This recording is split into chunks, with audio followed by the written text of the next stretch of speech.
Assalamu alaikum guys, welcome back to the channel. Today we're going to dive straight into the Qur'an Year Timeline without any delay whatsoever. So for those of you who are not familiar with the Qur'an Year Timeline, it is a system that I came up with in 2010. I was writing this book, Revelation. I started writing this book in 2003. And for 7 years, I was diving deep into the story of the Prophet Muhammad, peace upon him, looking at all these different kind of resources and listening to lectures and so forth. And I had this like huge stockpile of notes and information, but I really struggled to keep it all together. Like I knew the material, but I didn't know it in order. And so I decided in 2010 that I'm not going to move forward with this project until I come up with a system that helps me memorize when everything happens, so I could put everything in the right place and just lock it in and never forget it ever again. And so over 3 weeks, I developed a system called the Qur'an Year Timeline. And kind of, this is a spoiler alert, this is what the Qur'an Year Timeline looks like. Now, this book is what I started out, this book, this biography of the Prophet Muhammad, I started out teaching the Qur'an Year Timeline in this book because I firmly believe that you cannot be successful in studying this book if you don't know the overall story of what happens, okay? You'll get lost. You'll know tidbits, but you'll just not be able to put it all together the way I wasn't able to. And I found, talking to a lot of people who are fairly knowledgeable, that they still struggle to kind of have the timeline order of what happened in sequence from beginning all the way to the end. And so this Qur'an Year Timeline is so important that if there's nothing else I teach, I just want to spread this news of how to understand the life of the Prophet and the story of the Quran in its kind of contextual order.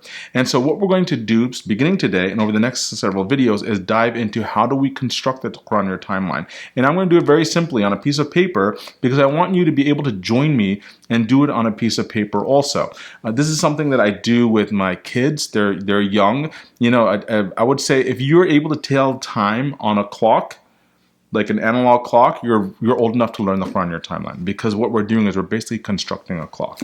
So let's get started building this clock. Now, the first way, how we're going to do it is we're going to start out with something round. So go grab a plate or something like that from the kitchen, or you can, if you have a compass available, you can grab a compass. I'm just grabbing a dinner plate from the kitchen. And what you're going to do is take this dinner plate and you're going to put it on a piece of paper like this. Okay.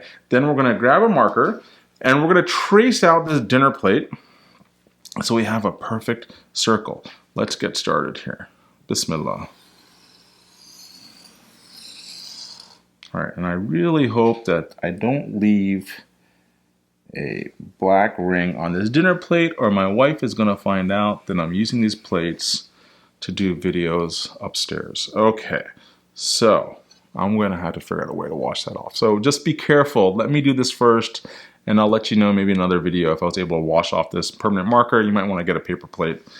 Anyway, let's keep moving forward. So we have this circle right here, and you guys can see this right here. I have this overhead camera looking down. Hi guys, hope you guys can see all this.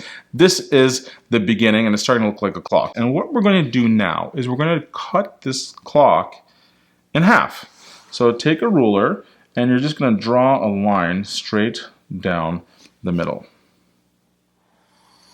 Like that. Beautiful. Okay. And what I want you to do now is I want you to imagine that this is not a 12-hour clock, but a 24-hour clock. Okay.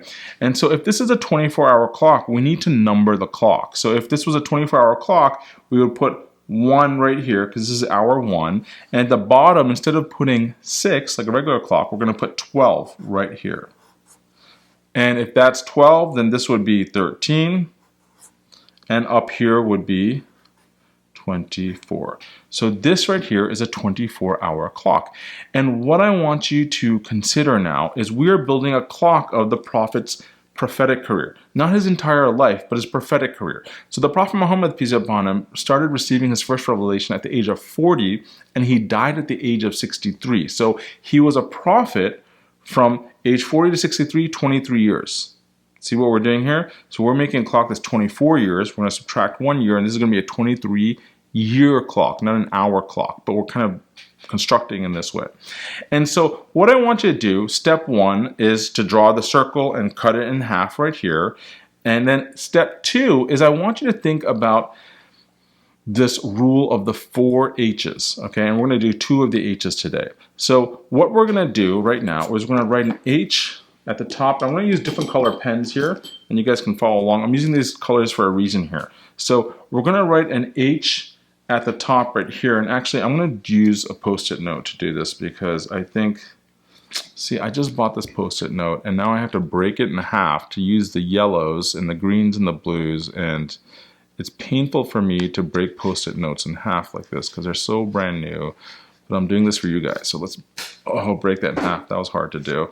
And I want to get the blues too, so we're going to break this in half too here. Really hard to do, but we did it. The things that I'm going to do for you guys. Okay, so here we go. So what we're going to do is we are going to, I'm going to put this post-it note right here. And I'm going to put this post-it note down here.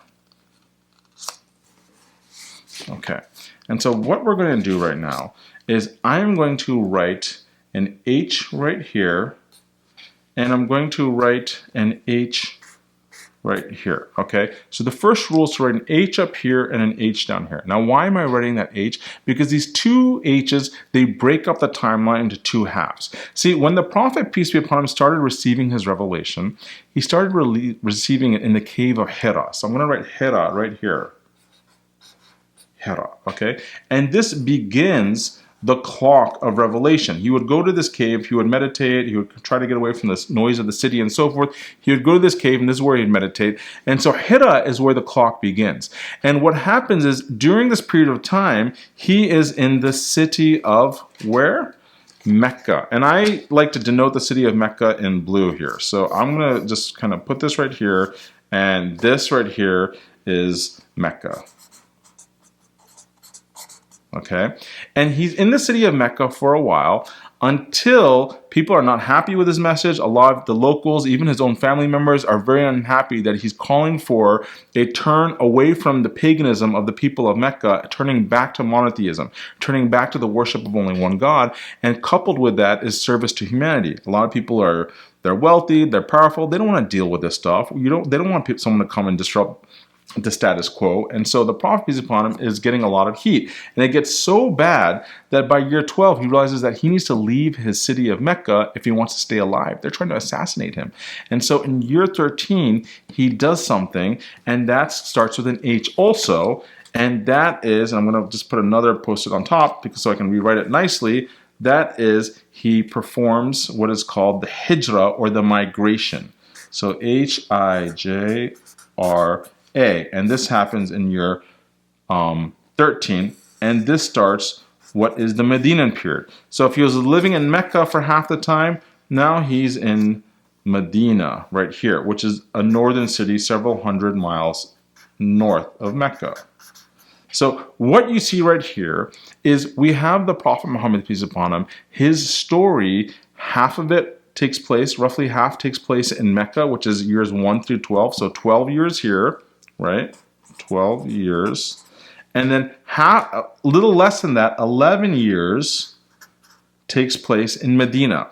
And they're separated by this event, beginning with the cave of Hira, where he gets his first revelation, the first H. And then the second H is the Hijra, and that means migration from Mecca to Medina. Okay. This is super basic. I know we're going to move a lot faster, but I want you to just understand this fundamentals, because a lot of people don't even know this basic amount. This is the clock of revelation. And all during this time, the Prophet, peace upon him, is getting revelation, starting with Surah Al-Alaq, the first surah, keeps going. All these Meccan surahs are revealed, and then he makes a migration, and he starts getting revelation of the Medinan surahs, starting with Surah Al-Baqarah, the longest surah in the Quran, and all of the Medinan surahs are revealed on this half of his journey. So take one good look at this, guys, real quick while I take a water break.